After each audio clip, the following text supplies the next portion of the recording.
Halo, Assalamualaikum, welcome to Bambi Channel. Tempat di mana kita akan sharing tentang kehamilan, persalinan, menyusui, kesehatan ibu dan baby, dan banyak review produk perlengkapan baby yang pastinya bermanfaat untuk ayah dan bunda. Di episode kita kali ini, kita akan bahas topik yang sering dicari oleh para calon ibu yang deg-degan banget saat menunggu kelahiran sang buah hati. Topik kita kali ini, apa aja sih isi tas bunda yang bunda bawa saat ke rumah sakit menjelang persalinan nanti? Tapi sebelum bahas detailnya, bunda perlu tahu kapan bunda nyiapin tas ini. Bunda mulai prepare di usia kehamilan 35-36 minggu karena jaga-jaga si adik baby pengen lahir lebih cepat.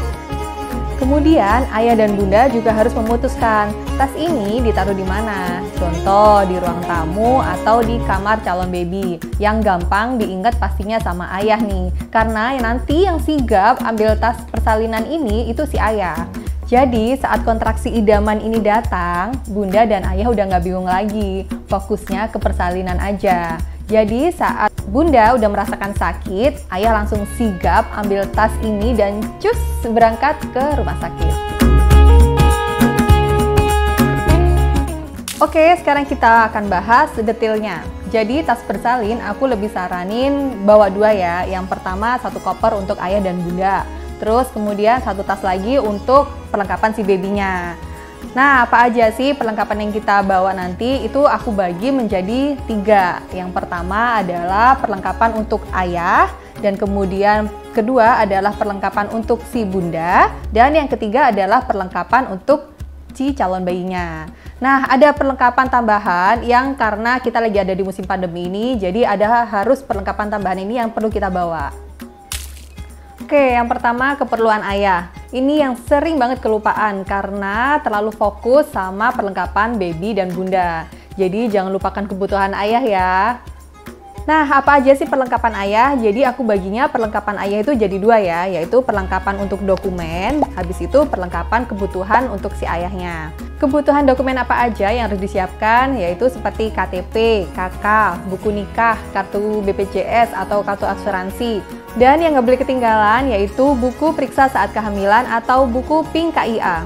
Dan saya saranin kalian copy 5 lembar per data. Jadi dijadikan satu dalam satu map. Nanti kalau mamanya si ayah membutuhkan udah siap di ready di satu map ini.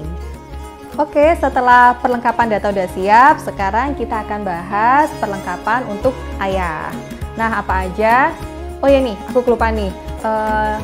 Kalau umpamanya persalinan normal itu biasanya cuma 2-3 hari. Nah, kalau untuk persalinan sesar itu kita biasanya 3-4 hari. Tapi ini aku prepare-nya untuk jaga-jaga untuk yang paling lama ya. Jadi untuk persalinan sesar yang 3-4 hari. Oleh karena itu, untuk baju ganti ayah itu aku siapin 3-4 setel. Terus kemudian celana dalam ayah, terus perlengkapan mandi, charger HP, kemudian juga ada snack biar si ayah nggak mondar-mandir dari rumah sakit ke minimarket. Terus kemudian nggak lupa untuk sajadah sama sarungnya. Nah, oh ya, tapi harus dijelaskan ya sama si ayah. Nah, dalam satu koper itu, ini untuk bagian untuk ayah, satu sisi kiri dan sisi kanannya itu untuk bagian si ibu. Jadi ayah juga harus dikasih tahu nih, ayah itu untuk di koper itu yang sebelah kiri itu bagianmu, yang sebelah kanan itu bagianku. Jadi nanti saat di rumah sakit si ayah sudah nggak tanya-tanya lagi. Oke, kita lanjut untuk perlengkapan si bunda. Yang pertama adalah baju daster 3-4 setel yang pastinya harus bukaan depan ya. Nanti jadi saat si bunda sudah bayinya udah lahir, itu bisa gampang untuk menyusui.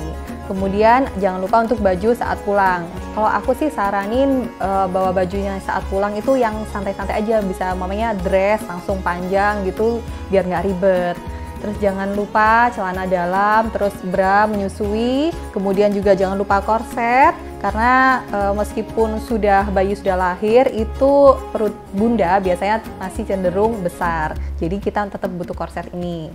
Terus kemudian jangan lupa untuk pembalut Nah, pembalut itu aku milihnya yang panjang ya, karena biasanya setelah melahirkan itu kita kayak darah menstruasi itu lebih cenderung banyak, dan biasanya bunda kalau udah melahirkan itu masih cenderungnya untuk tidur gitu ya. Jadi memang dibutuhkan untuk yang pembalut yang ukurannya agak panjang.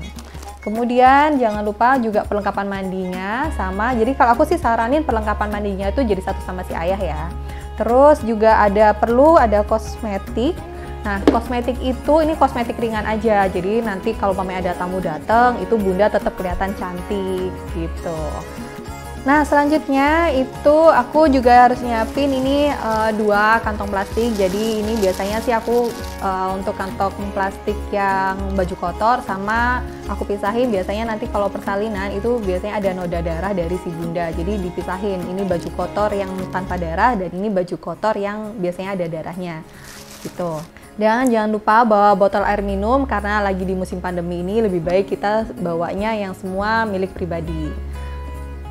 Dan nggak lupa bawa apron menyusui. Biasanya kan nanti kalau ada tamu datang, bunda kan tetap harus menyusui si kecil. Jadi jangan lupa bawa apron menyusui ini ya. Oke, sekarang kita akan bahas untuk perlengkapan baby apa aja yang bunda perlu bawa. Oke, dulu pengalamanku saat aku melahirkan dulu, itu aku bawanya nggak terlalu banyak nih untuk perlengkapan babynya. Jadi aku bawanya cuman untuk perlengkapan baby saat pulang aja. Jadi dari diapers, terus perlengkapan selama di rumah sakit selama 3 hari itu aku nggak bawa. Karena di rumah sakit yang saat aku melahirkan kemarin itu udah disiapin semua. Tapi kan ini kan kebijakan dari rumah sakit kan beda-beda. Jadi ini aku akan jelasinnya itu yang paket lengkapnya aja. Jadi anggapannya di rumah sakit itu nggak disediakan. Jadi ini kita akan bahas detailnya satu-satu.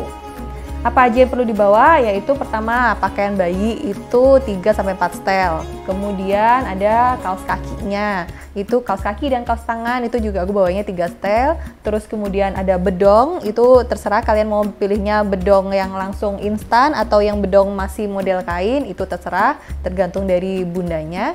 Kemudian aku juga bawa selimut topi. Ini selimut topi aku bawa saat nanti kalau baby pas pulang nanti. Kemudian aku juga bawa tisu basah. Terus kemudian aku juga bawa gendongan. Nanti kalau mamanya pas saat pulang nanti mungkin aku perlu untuk menggendongnya. Terus aku juga bawa bantal menyusui, karena biasanya kita ibu baru itu masih kesulitan untuk menentukan posisi saat kita menyusui nanti. Jadi aku saranin sih bawa bantal menyusui ini ke rumah sakit. Biasanya karena di rumah sakit itu nggak disediakan. Terus abis itu aku bawa diapers. Itu aku diapers kalau mamanya di rumah sakitnya nggak disediakan, jadi kita perlunya bawa diapersnya yang harus banyak. Oh ya, lupa nih, tadi kan udah bawa bantal menyusui, kita juga harus bawa pompa ASI. Biasanya di rumah sakit juga ada yang menyediakan, tapi tetap kita harus jaga-jaga bawa pompa ASI-nya. Karena biasanya nih kalau baru melahirkan itu nggak selalu ASI kita langsung keluar, jadi masih dirangsang perlu pakai pompa ASI. Gitu. Oke, itu tadi perlengkapan baby yang perlu kita bawa.